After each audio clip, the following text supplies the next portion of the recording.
আমার সামনে উপবিষ্ট আছেন কুমারখালী উপজেলার শ্রদ্ধেয় মুক্তিযোদ্ধাবৃন্দ, উপস্থিত আছেন কুমারখালী উপজেলা পরিষদের বিভিন্ন সরকারি দপ্তর থেকে আগত দপ্তর প্রধানবৃন্দ, প্রিন্ট ও ইলেকট্রনিক মিডিয়ার সাংবাদিকবৃন্দ এবং অন্যান্য উপস্থিতি, সবাইকে আসসালামু আলাইকুম। আসলে আপনারা যারা এই জাতির কর্ণধার, যারা বাঙালি জাতিকে বিশ্বের দরবারে একটি স্বাধীন মানচিত্র দিয়েছেন, তাদের অবদান আসলে মুখে বলে শেষ করা যাবে না। বছরের কয়েকটি নির্দিষ্ট দিনে হয়তোবা আপনাদেরকে ডেকে আনুষ্ঠানিকভাবে আমরা কিছু সম্মান দেওয়ার ব্যর্থ প্রচেষ্টা করি, কিন্তু আমাদের পক্ষ থেকে আপনাদের জন্য যতটুকু করা দরকার সেটা আসলে আমাদের পক্ষে করে ওঠা সম্ভব হয় না। এটা আমাদের ব্যর্থতা। কারণ যারা নিজের জীবনের বিনিময়ে, যারা নিজের আপনজনদের ত্যাগ করে এই মহান মুক্তিযুদ্ধে অংশগ্রহণ করেছিলেন,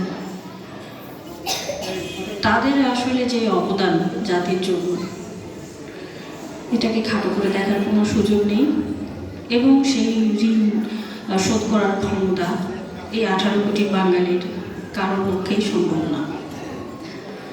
তবুও আজ আমরা একত্রিত হয়েছি এই মহান বিজয় দিবসের 54তম বছর পূর্তি উপলক্ষে। আপনাদের সবাইকে আমার অন্তরের অন্তরস্থল থেকে গভীর শ্রদ্ধা জানাচ্ছি।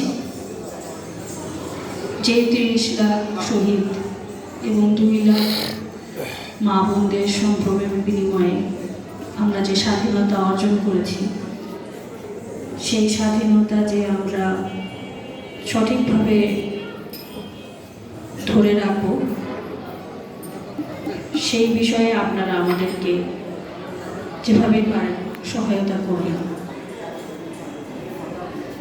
একটি দুঃখের বিষয় যেটি আমরা সবসময় বোধ করে যাচ্ছি, সেটি হচ্ছে দিন দিন আমরা জাতির এই সূর্য সন্তানদের হারিয়ে ফেলছি। আমার এখানে আসার 2 সপ্তাহ হয়নি, এর মধ্যেই কুমারখালীবাসী একজন বীর মুক্তিযোদ্ধাকে হারিয়েছেন। তো আমি বলতে চাই যে আপনারা যারা আছেন, তারা কুমারখালীর এক একটি রত্ন। আপনারা মুক্তিযুদ্ধকে যেভাবে কাছ থেকে দেখেছেন, যেভাবে জানেন, আমরা সেই সম্পর্কে কিছুই জানি না। তো আমি আপনাদের কাছে আবেদন করব, আপনারা যখনই যেখানে যান এবং যদি আপনাদের সুযোগ হয়, যদি আপনারা চেয়ে থাকেন, আমাদের যে শিক্ষা প্রতিষ্ঠানগুলো আছে সেখানে আপনারা যাবেন। আমাদের এই ভবিষ্যৎ প্রজন্মদেরকে, আমাদের কোমলমতি ছাত্রছাত্রীদেরকে মুক্তিযুদ্ধের বিষয়গুলো নিয়ে বলবেন। আপনারা যেভাবে বলবেন, আপনারা যেভাবে জানেন, সেই বিষয়গুলো আসলে পাঠ্যপুস্তক বা আমাদের কারো পক্ষেই বলা সম্ভব না, জানা সম্ভব না।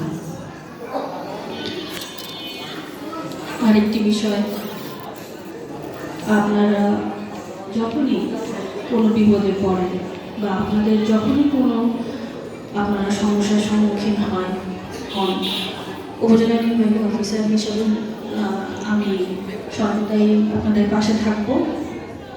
আমার অফিসের দরজা আপনাদের জন্য সর্বক্ষণ খোলা থাকবে। আপনাদের যার যেটা সমস্যা, যখন যে ধরনের সমস্যা আপনারা মুখোমুখি হন, অবশ্যই আমাকে অবগত করার চেষ্টা করবেন। আমি আমার সাধ্যমতো আপনাদের সমস্যা সমাধানের চেষ্টা করব।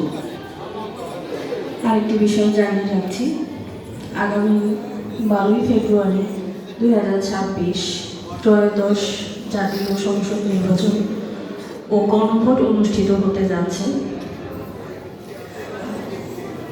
এই গণভোট অনুষ্ঠানের লক্ষ্যে উপজেলা প্রশাসন কুমারখালী সকল ধরনের প্রস্তুতি শুরু করে দিয়েছে এবং আপনাদেরকে যে বিষয়টি জানাতে চাই সেটি হচ্ছে আপনারা নির্বিঘ্নে ভোট কেন্দ্রে আসবেন। আমরা আমাদের আইন শৃঙ্খলা পরিস্থিতি যতটা সম্ভব এতটাই নিরাপদ রাখার চেষ্টা করব। যেমনটি বলেছেন আমাদের প্রধান উপদেষ্টা মহোদয় যে একজন শিশু যেন সেই ভোট কেন্দ্রে আসতে পারে, সে ভোট দিতে না পারে, সে যেন এসে দেখে যেতে পারে যে ভোট কেন্দ্র কেমন হয়। এতটুকু নিরাপত্তা নিশ্চিত করার দায়িত্ব উপজেলা প্রশাসন নিয়েছে।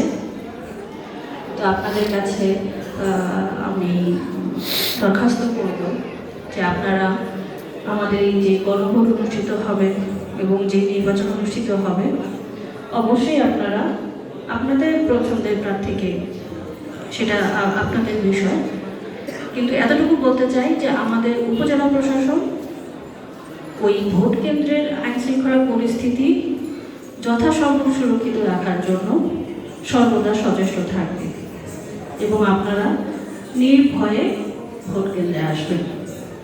এবং আমার এই বার্তাটুকু আপনাদের মাধ্যমে আমি চাই অন্যান্য কুমারখালীবাসীরাও যেন জেনে যায়।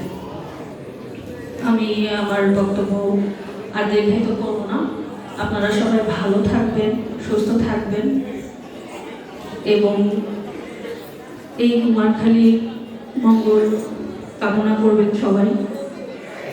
এবং আমাদের পক্ষ থেকে যদি এই অনুষ্ঠান চলাকালীন সময় কোনো ভুল ত্রুটি হয়ে থাকে ক্ষমা সুন্দর দৃষ্টিতে দেখবেন।